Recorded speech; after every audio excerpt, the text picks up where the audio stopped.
கண்ணிரண்டில் நூறு வெண்ணிலாக்கள் தோன்றும், ஆனாலும் அனல் பாயும். நாடி எங்கும் ஏதோ நாத வெள்ளம் ஓடும், ஆனாலும் என்னதாகும்.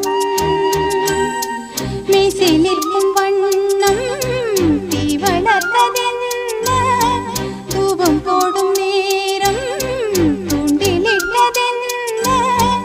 என்னையே கேட்டு ஏங்கினேன் நான். என்னுள்ளே என்னுள்ளே பல மின்னல் எழும் நேரம், எங்கெங்கோ எங்கெங்கோ என் எண்ணம் போகும் தூரம்.